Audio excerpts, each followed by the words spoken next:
ప్రభుత్వం నిర్వహిస్తున్న విజయ పాల డైరీలో పాలు పోసే పాడి రైతులకు గత 3 నెలలుగా బిల్లులు చెల్లించకపోవడంతో రైతులు ఇబ్బందులకు గురవుతున్నారు. వెంటనే పాల బిల్లులు చెల్లించి రైతులను ఆదుకోవాలని పీర్లపల్లి విజయ పాల డైరీ చైర్మన్ స్థానిక మాజీ సర్పంచ్ అంగిల యాదవ్ రెడ్డి ప్రభుత్వాన్ని డిమాండ్ చేశారు. ఆదివారం జగదేవ్పూర్ మండల కేంద్రంలో ఏర్పాటు చేసిన మీడియా సమావేశంలో ఆయన మాట్లాడుతూ గత ప్రభుత్వం హయాంలో విజయ పాల డైరీలో పాలు పోసే రైతులకు ఆర్థిక అభివృద్ధి కోసం రుణాలు ఇచ్చి ఆదుకొని వారిని కాంగ్రెస్ ప్రభుత్వం అధికారంలోకి వచ్చాక రైతులకు సక్రమంగా బిల్లులు కూడా చెల్లించడం లేదని విమర్శించారు.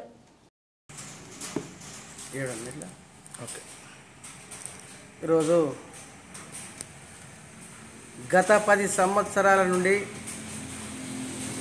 పాడి రైతులకు ప్రతి ఒక్కరూ విజయ డైరీకి పాలు పోసి 10 రోజులకు ఒకసారి క్రమం తప్పకుండా బిల్లు వచ్చినటువంటి రోజులు అప్పటి 10 సంవత్సరాల రైతులకు మాత్రం పాల బిల్లు ఎంబడెంబడి వచ్చేది.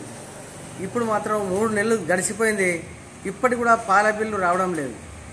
ఎందుకంటే రైతులు చేసుకొని బతికేది పొద్దాక పనిచేసి పొద్దుకి వచ్చి లీటర్ పాలు పోసుకొని మన గవర్నమెంట్ సెంటర్కి పోతామని సెంటర్కి వస్తే ఆ పాల సెంటర్ను మొత్తమే ముంచేసి 3 నెలల నుంచి కూడా 90 రోజుల నుంచి కూడా పాల బిల్లు రాకపోతే రైతులు ఏ విధంగా ఉంటారో ఒకసారి ఆలోచించుకోవాలి. ఈ ఆ గవర్నమెంట్లో రైతులను ఏ రకంగా ఆదుకున్నారు, ఏ రకంగా చేసినారో ఒకసారి నువ్వు కూడా తెలుసుకోవాలి.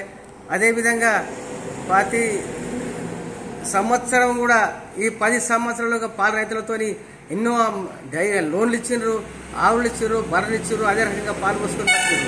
ఇప్పుడు మాత్రం విజయ డైరీని పక్కకు పెట్టి వేరే డైరీలను తీసుకొచ్చి ఏదో హెరిటేజ్ అనుకుంటా వేరే డైరీలు తీసుకుంటా మన తెలంగాణలో ఉన్నటువంటి విజయ డైరీని తీసి పక్కకు పెట్టి నేను బొంద పెడతా, నేను వేరే డైరీని తీసుకొచ్చి ముంగట పెడతా అంటే ఆ పార్టీని అది కరెక్ట్ కాదు. అంటే గత ఎన్ని సంవత్సరాలన్నా కానీ అంతకుముందు కూడా చంద్రబాబు కూడా సీఎం ఉన్నాడు, రాజశేఖర రెడ్డి సీఎం ఉన్నాడు, ఎంతమంది సీఎంలు అయినా కానీ విజయ డైరీని మాత్రం మర్చిపోలేదు. కానీ నువ్వు మాత్రం ఇప్పుడు విజయ డైరీని బొంద పెడతా హెరిటేజ్ని తీసుకొచ్చి ముందర పెడతా అంటే ఆ పార్టీలో ఉన్నటువంటి విధానం అనేది చంద్రబాబు పార్టీ అనేది, లేకపోతే తెలంగాణలో విజయ సెంటర్ను తీసేస్తేందుకు ఎన్ని ముఖ్యమంత్రులు వచ్చినా తేలినటువంటి ఇటువంటి పని చేస్తున్నావు కాబట్టి నువ్వు. కానీ మాత్రం ఇది కరెక్ట్ అయింది కాదు. ఎట్టి పరిస్థితులైనా సరే నువ్వు యాదకుంచుకో. విజయపాల సెంటర్ను ఏ విధానంగానైనా కానీ అది గవర్నమెంట్ సెంటరు, అది మన తెలంగాణ సెంటరు, మన తెలంగాణ సీఎం, అది గమనించుకోవాల్సిన విషయం ఉంటుంది. ఎందుకంటే ప్రతిరోజు పాలు పోసి విజయ సెంటర్ అందరూ కూడా వేరే ప్రైవేట్ ఎన్ని పోసినా ఎన్నో పోయిన రోజులు ఉన్నాయి. ఇదివరకు వచ్చి డెర్సిపోయింది, ఎన్నో అయినాయి మా దగ్గర. విజయ ఒకటే నిలబడిపోయింది. ఆ విజయ డైరీని తొక్కేందుకు ప్రయత్నం చేస్తున్నావు. విజయ డైరీని బొంద పెడతా, నేను హెరిటేజ్ తీసుకొచ్చి మూర పెడతా అంటే అది కరెక్ట్ అయిన విషయం కాదు.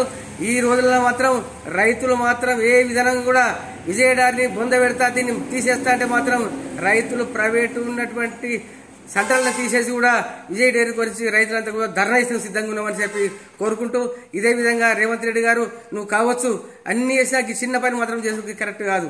ఎందుకంటే విజయ సెంటర్ అంటే తెలంగాణ సెంటరు, మన తెలంగాణది విజయ సెంటరు. అన్ని రాష్ట్రాల్లో అన్ని సెంటర్లు ఉన్నా మన సెంటర్ మాత్రం విజయ సెంటర్ మాత్రం అంత పేరుగాంచే సెంటరు.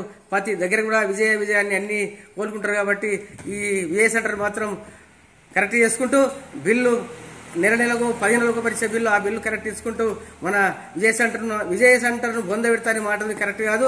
మళ్ళొకసారి రావద్దు, వస్తే మాత్రం ధర్నాలు చేస్తాం, ఏదంటే అది చేస్తామని చెప్పి మీకు తెలియజేసుకుంటూ ముగిస్తున్నాను. జై తెలంగాణ, జై విజయ సెంటర్.